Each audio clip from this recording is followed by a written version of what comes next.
Formålet med den her øvelse er at påvise, hvor meget askorbinsyre der er i en juice. Og for at gøre det, benytter vi os af en syre-base-tiltrængt og en redoxreaktion.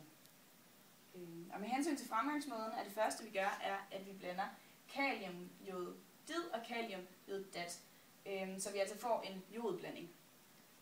Det næste, vi gør, er så, at vi tilføjer noget svovlsyre for at gøre blandingen til en syreblanding. Og så tilføjer vi noget stivelse for at se noget farveskift. Væsken vil nu her have en mørkeblå farve, som påviser, at der er jod i blandingen. Det næste, vi gør, er så, at vi tilføjer vores juice. Og det, der vil ske, er så, at askorbinsyren i juicen vil gå ind og reagere med joden i jodblandingen. Men da der er et overskydende mængde af jod, vil vi endnu ikke se noget farveskift. Så derfor er det næste, vi gør, er, at vi egentlig starter vores syre-base-tiltrængt, hvor at vi lige så stille med kanyle tilføjer noget natriumtrisulfat til vores blanding. Og det gør vi lige så stille indtil, at den overskydende mængde jod i blandingen er blevet reduceret. Altså natriumtrisulfat går ind og reducerer den overskydende mængde jod i blandingen, indtil vi så ser et farveskift. Og det gør altså, at vi ud fra, hvor meget natriumtrisulfat, der har reageret med jod, kan regne ud, hvor meget askorbinsyre, der har reageret. Og på den måde kan vi finde ud af, hvor meget askorbinsyre, der er i juicen. Nu vil jeg godt lave et eksempel på en redoxreaktion i en sur opløsning.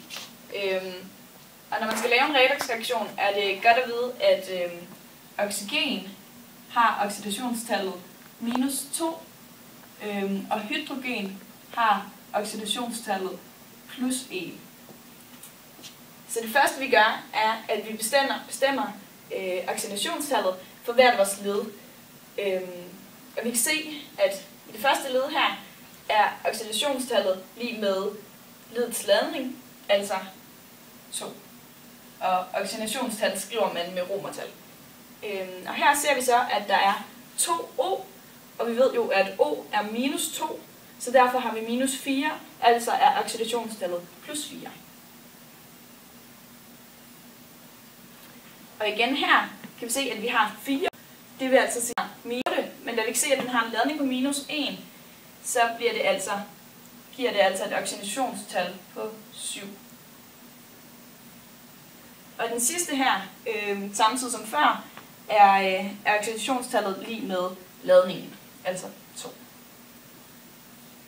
Så nu har vi bestemt oxidationstallet ved hvert led, og det næste vi gør er altså, at vi kigger på hvert stof her på den ene side, på hver sin side af pilen. Så vi ser, at her går den fra 2 til 7. Der sker altså en opgang på 5.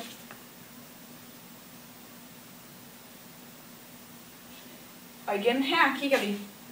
Den går fra 4 til 2. Så der sker altså en nedgang på 2. Det næste vi skal gøre, er så, at vi skal have vores opgange og nedgange til at være ens. Og så kan vi se, at 5 og 2 kan vi få til at begge to at gå op i 10 ved at gange med 2 hernede og gange med 5 her. Så vi skal altså huske lige her, og så skriver vi 2 foran her og her, og 5 foran her og her. Vi har altså nu sørget for, at der er samme opgangen og nedgangen. Det næste vi gør, er så, at vi skal have styr på ladningerne. Vi kan se her, har vi ladning +2, og vi har lige tilføjet 2, så vi har altså i alt en ladning på +4 på den her side af pilen. Den anden side af pilen kan vi se, at vi har her har vi tilføjet 5, så vi har altså +10 her, men her har vi 2, så vi har 2 minus, det giver altså en total ladning på 8. Så vi kan altså se, at fra 4 til 8, så vi mangler altså 4, en ladning på 4 plus herover. Og det kan vi gøre godt ved at tilføje 4 på plus her. Så nu har vi altså også samme ladning på hver side af pilen. Men nu her har vi jo tilføjet noget H+, så der skal der også tilføjes noget H+ på den her side af pilen. Og det kan vi gøre ved at tilføje 2 H2O. Så vi altså har tilføjet 4H på den her side også. Og vi kan nu tjekke, om den går op ved at lige, da vi har tilføjet O her, vi har tilføjet 2O, så tjekker vi lige, om der også er 2O på den her side. Og det kan vi se, at det er der her. Så den her redoxreaktion går altså op.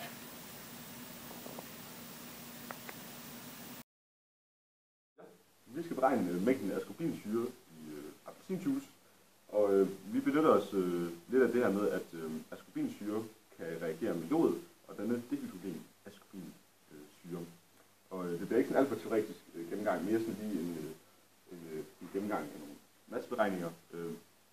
Det vi har gjort, det er, at vi har set lidt på det her forholdet mellem sådan, hvor meget jod der er blevet brugt, og hvor meget der er reageret med askorbinsyre, hvor meget jod der er overskydende.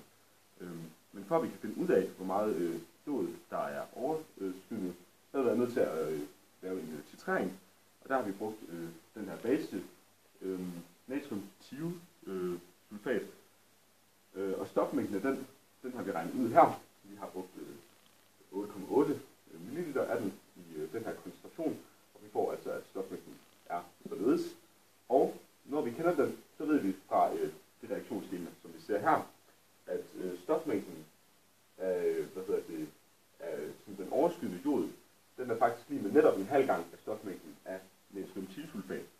Så da vi kender stofmængden af natriumthiosulfat, så kan vi faktisk bare gange med en halv for at finde mængden af den overskydende jod. Og den er altså således her. 4,4 gange 10 i minus 6 mol. Det er altså den overskydende jod. Hvis vi ser på den mængden af, altså den totale mængde af jod,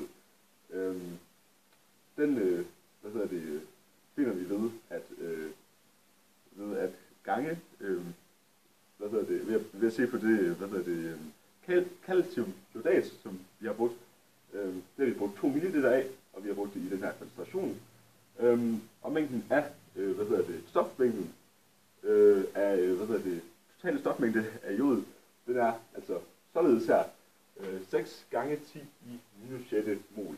Og da vi nu kender den totale stofmængde af jod og den overskydende stofmængde af jod, så ved vi altså, hvor meget der har reageret med askorbinsyre, og dermed egentlig også, hvor meget askorbinsyre der har været i opløsningen.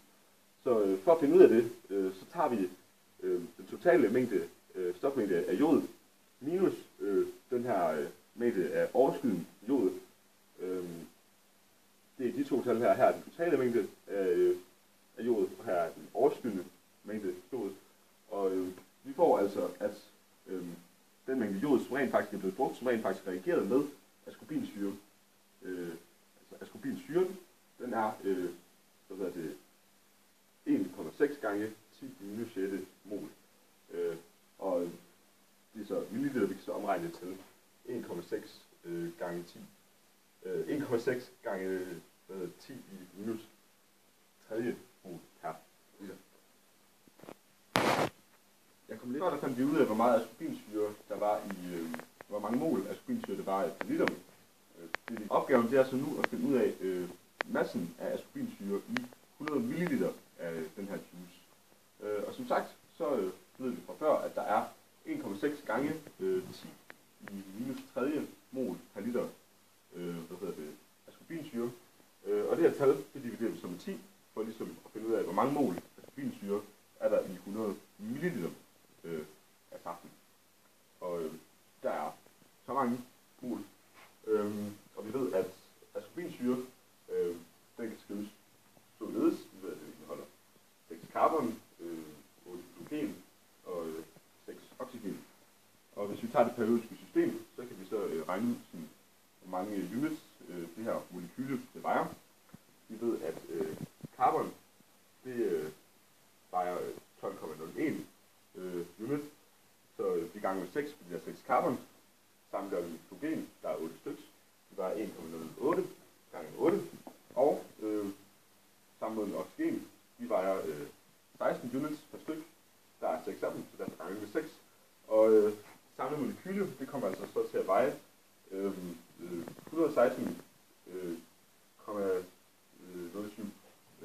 units. Så har vi lige en hurtig masse beregning tilbage. Vi ved, at molekylet det vejer så mange units. Og vi ved, at vi har så mange mol her af det. Det er altså, molarmassen i gram per mol, og stofmængden i ganger på at få massen. Og massen det er så 0,0001857 gram per 100 milliliter. Vi har valgt at relatere til den video, vi så før ferien, hvor det var madmagasinet Fit og Frisk, og den handlede som end om, at de lavede nogenlunde det samme forsøg som os, hvor de lod appelsinjuice og æblejuice stå over en periode, og så tjekkede de indholdet af C-vitamin. Det var med til vores, bortset fra at ved os havde juicen fået lov at stå lidt, og så gik der en dag mellem vores mål. Her har de så lavet det under, hvor de havde et mellemrum på cirka 4 timer, og allerede der kunne man se, at appelsinjuicen havde mistet en fjerdedel af sin C-vitamin, og æblejuicen havde mistet en tredjedel.